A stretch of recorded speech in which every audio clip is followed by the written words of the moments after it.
La recherche dans l'hôpital universitaire, c'est une recherche sur les malades, hein, c'est ça qui est très particulier.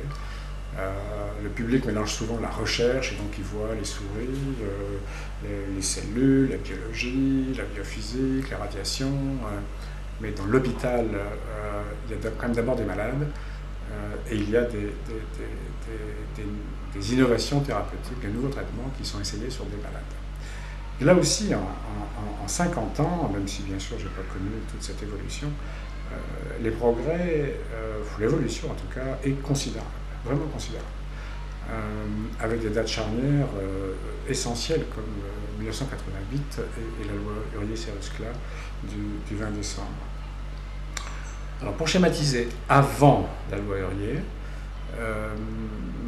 la recherche dans les hôpitaux était très globalement clandestine. Était clandestine. Je ne dis pas du tout criminel, je ne veux pas dire que les médecins, et j'en étais, nous faisions des choses horribles sur les malades, mais il n'existait pas de cadre, il n'existait pas de cadre légal, et en tout cas, il n'y avait aucune transparence. Les patients étaient utilisés à leur insu, et tout le dispositif qui s'est mis en place après n'existait pas. Il n'existait pas, et de façon plus extraordinaire, les questions éthiques fondamentales n'étaient pas posées. Et d'autre part, le besoin de recherche et le besoin pour les médecins de publier devient très important.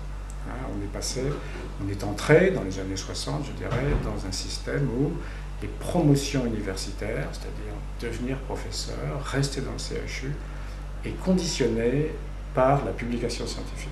C'est publier ou périr. C'est bien sûr vrai aux États-Unis, mais c'est vrai en France, ou ça devient vrai en France aussi.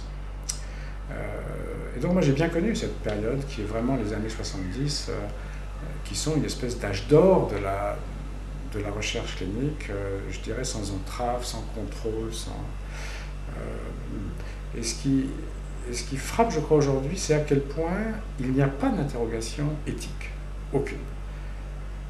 Et pourtant, le procès de Nuremberg n'est pas si vieux, la déclaration d'Helsinki remonte à 64, elle a été révisée en 75. Il y a dans la littérature internationale, il commence à avoir des papiers, des articles qui traitent de ces sujets, du consentement, des conditions de la recherche, de l'éthicité de la recherche, est-il légitime de faire la recherche sur l'homme malade, est-ce qu'il doit toujours consentir, s'il ne peut pas consentir, est-ce qu'il faut interrompre la recherche, qui doit consentir pour un malade inconscient, jusqu'où peut-on aller dans la recherche, dans la prise de risque pour le patient. Enfin, il y a plein de questions qui sont étudiées dans la littérature internationale, et un silence total en France. Ça reste aujourd'hui pour moi une question assez... bon, il n'y a pas de cadre, ok, mais ce qui est très curieux, c'est que l'hôpital public est un lieu ouvert, enfin, il y a énormément de monde. Dans un service hospitalier, vous avez des internes, des assistants, des chefs de clinique, des professeurs agrégés, un chef de service, il y a du monde. Personne ne pose de questions et la recherche va très fort, très vite. Et tout change en 88. La loi Hurier-Cérusclat du 20 décembre, qui va introduire un cadre pour la première fois. Un cadre qui est très contraignant. Il ne faut surtout pas dire que la recherche n'a pas de cadre aujourd'hui, ou que les médecins s'en arrangent. Le cadre est devenu extrêmement contraignant, puisque vous devez présenter tout protocole à un comité d'éthique qui va l'analyser, qui refuse si le protocole n'est pas bien fait. Et puis vous avez bien sûr la règle du consentement. Ce qui a énormément changé, c'est que soudain, les patients que vous incluez dans les essais, vous leur demandez, vous leur expliquez ce qui va leur arriver, et il faut qu'ils signent. Et ça, c'est un bouleversement. Il faut reprendre la littérature de l'époque, à quel point les médecins, dont j'étais, je dois reconnaître, ont dit « mais attendez, vous allez tuer la recherche », avec une législation que nous pensions inutile à l'époque. C'est quand même ça le fond du problème.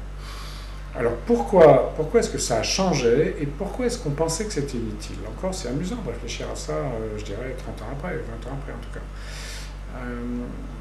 Alors, qu'est-ce qui a changé? Pourquoi ça a changé plutôt?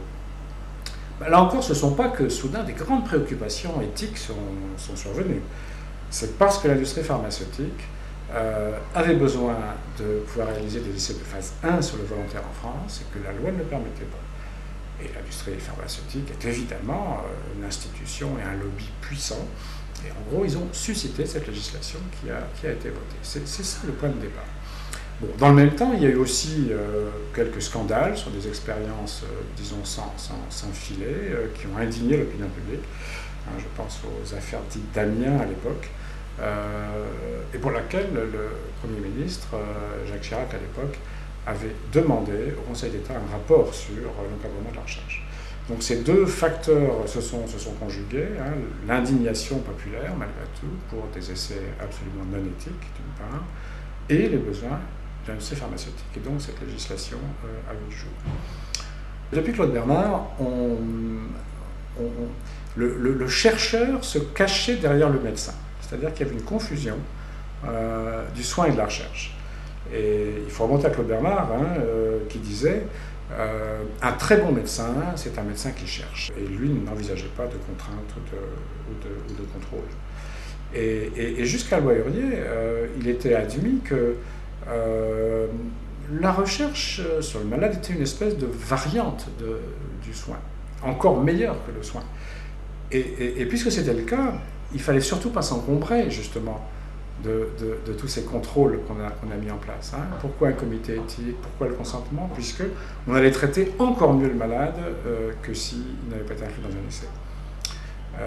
Et pourtant, aux États-Unis, depuis déjà 10 ans, l'analyse avait été faite que la finalité de la recherche est très différente de celle du soin. Hein, que celle du soin, c'est la prise en charge individuelle d'un patient donné pour son bien, alors que la finalité de la recherche, c'est la production de connaissances, et qui utilise les grands nombres, les grandes séries de patients, hein, un peu dans des moules, dans des protocoles qui sont relativement figés. Et cette conception qui est saine, qui est de dire le médecin soigne, mais le médecin qui est un chercheur, il a une autre motivation, il a une autre finalité, et donc il doit accepter des règles, le contrôle que la société met en place. Et ceci s'est fait, donc un peu grâce à la loi, je dirais, hein, plus que grâce à la réflexion éthique,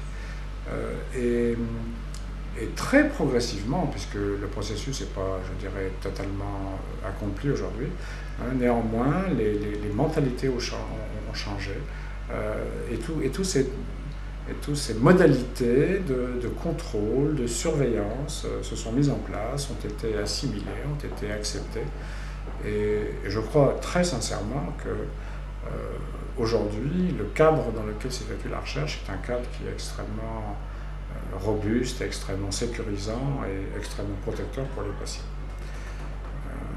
Et là encore, toute cette activité, cette réflexion s'est menée dans le CHU, dans le service universitaire, qui a une très très grosse activité de recherche. Je n'ai pas de chiffres présents dans la mémoire, mais des centaines de milliers de patients, probablement des millions de patients sont inclus tous les ans dans nos hôpitaux, essentiellement universitaires. Alors peut-être que pour le CHU, il faut ajouter une autre dimension. La loi a mis en place, en matière d'effecteurs de la recherche, a mis en place deux personnages très distincts. L'un est l'investigateur, c'est le médecin qui va inclure les patients, et c'est lui qui va suivre tout le déroulement de la recherche. Mais la loi a mis en place à côté de lui le promoteur.